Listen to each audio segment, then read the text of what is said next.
ओम शांति। 11 नवंबर 1989 की अव्यक्त वाणी। वाणी का टाइटल है दिव्यता संगम युगी ब्राह्मणों का श्रृंगार है। ब्राह्मण तन से साधारण कर्म कर नहीं सकता, चाहे देखने में लोगों के लिए साधारण कर्म। दूसरों के समान आप सब भी व्यवहार करते हैं, व्यापार करते हैं, गवर्नमेंट की नौकरी करते हैं, देखने में साधारण कर्म है, लेकिन इस साधारण कर्म में भी आपका और लोगों से न्यारा अलौकिक दिव्य कर्म। महान अंतर इसलिए सुनाया कि दिव्य जन्मधारी ब्राह्मण तन से साधारण कर्म नहीं करते, मन से साधारण संकल्प नहीं कर सकते, धन को साधारण रीति से कार्य में नहीं लगा सकते, क्योंकि तन, मन और धन तीनों के ट्रस्टी हो। इसलिए मालिक बाप की श्रीमत के बिना कार्य में नहीं लगा सकते। बाबा ने कहा वर्तमान का दिव्य संकल्प का दिव्य बोल और कर्म भविष्य का जमा करता है। साधारण बोल व कर्म जमा नहीं होता है, न मिटता है न बनता है। बाबा ने कहा अगर वेस्ट नहीं किया है तो इसमें भी खुश नहीं रहना है। बच्चे कहते हैं आज मैंने किसी को दुख नहीं दिया, लेकिन बाबा कह रहे हैं सुख भी दिया। दुख नहीं दिया तो वर्तमान अच्छा बना, लेकिन सुख देने से जमा होता है। वो किया और सिर्फ वर्तमान में ही खुश हो गए। सुखदाता के बच्चे सुख का खाता जमा करते, सिर्फ ये नहीं चेक करो कि दुख नहीं दिया लेकिन सुख कितना दिया। जो भी संपर्क में आए मास्टर सुखदाता द्वारा हर कदम में सुख की अनुभूति करे, इसको कहा जाता है दिव्यता व अलौकिकता। तो चेकिंग भी साधारण से वही चेकिंग कर। हर समय ये स्मृति रखो कि एक जन्म में 21 जन्मों का खाता जमा करना है। तो सब खाते चेक करो, तन से कितना जमा किया, मन के दिव्य संकल्प से कितना जमा किया, और धन को श्रीमत प्रमाण श्रेष्ठ कार्य में लगाकर कितना जमा किया। जमा के खाते तरफ विशेष अटेंशन दो, क्योंकि आप विशेष आत्माओं का जमा करने का समय इस छोटे से जन्म के सिवाय सारे कल्प में कोई समय नहीं है। बाबा कह रहे हैं और आत्माओं का हिसाब अलग है, लेकिन आप श्रेष्ठ आत्माओं के लिए अब नहीं तो कब नहीं। इसलिए बाबा कह रहे हैं भोले नहीं बनो, पुराने संस्कारों में भोले मत बनो। बाबा ने कहा है ईजी रहो, सदैव ईजी रहो। जिसके संस्कार ईजी रहने के होते हैं तो उनको हर कार्य सहज अनुभव होने के कारण ईजी रहते। संस्कार टाइट है तो सर्कमस्टेंस भी टाइट हो जाते। संबंध संपर्क वाले भी टाइट व्यवहार करते। टाइट अर्थात खींचातान में रहने वाले तो सभी ड्रामा के हर दृश्य को देख देख हर्षित रहने वाले हो।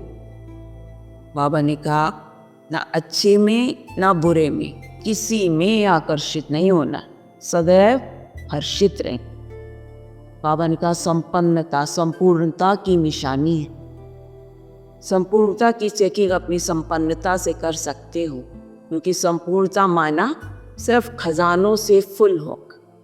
जैसे चंद्रमा जब संपन्न होता है तो संपन्नता उसकी संपूर्णता की निशानी होती है।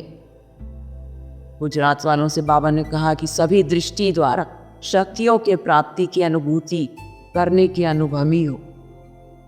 बाबा ने कहा दृष्टि द्वारा शांति की शक्ति, प्रेम की शक्ति, सुख व आनंद की शक्ति सब प्राप्त होती है। जैसे जड़ मूर्तियों के आगे जाते हैं तो जड़ मूर्ति बोलती नहीं है, फिर भी भक्त आत्माओं को कुछ न कुछ प्राप्ति होती है उनकी दिव्यता की वाइब्रेशन से। और दिव्य नैनों की दृष्टि को देख वाइब्रेशन लेते। कोई भी देवता या देवी की मूर्ति में विशेष अटेंशन नैनों की तरफ देखेंगे। बाबा ने कहा जैसे साहूकार लोगों के चलने बैठने उठने में नशा दिखाई देता है, और जितना नशा होता उतनी खुशी होती है, ये है रूहानी नशा। पाप की दृष्टि द्वारा प्राप्त हुई शक्तियों को अनुभव करते जमा करते रहो। जमा होने की निशानी क्या है? नशा। नशा होगा। इस नशे में रहने से खुशी स्वतः होगी। जितना नशा उतनी खुशी। खुशी ही जन्म से अधिकार है। खुशी हमारी चीज़ है, समस्या परिस्थिति है, दूसरे के तरफ से आई हुई है। बाबा कहते हैं सदा खुशी की झलक से औरों को भी रूहानी झलक दिखाने वाले बनो।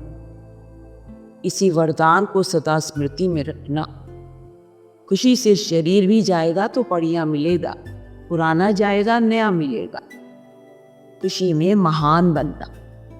बाबा ने कहा जब अपने को विशेष आत्मा समझते हैं तो बनाने वाला बाप स्वतः याद रहता है, याद सहज लगती है, क्योंकि संबंध याद का आधार है। जहाँ संबंध होता है वहाँ याद स्वतः सहज हो जाती। जब सर्व संबंध एक बाप से हो गए तो और कोई रहा ही नहीं। एक बाप सर्व संबंधी है, स्मृति से सहज योगी बन गए। अभी बाप से ब्लेसिंग लेने का सहज साधन बता दिया। जितना माया को विदाई देंगे उतनी ब्लेसिंग स्वतः मिलेगी। परमात्मा दुआएं एक जन्म नहीं लेकिन अनेक जन्म श्रेष्ठ बनाती।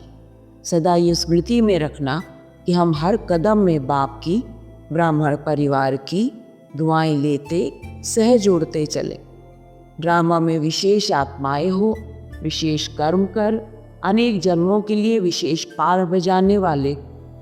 साधारण कर्म नहीं, विशेष कर्म, विशेष संकल्प और विशेष बोल हों।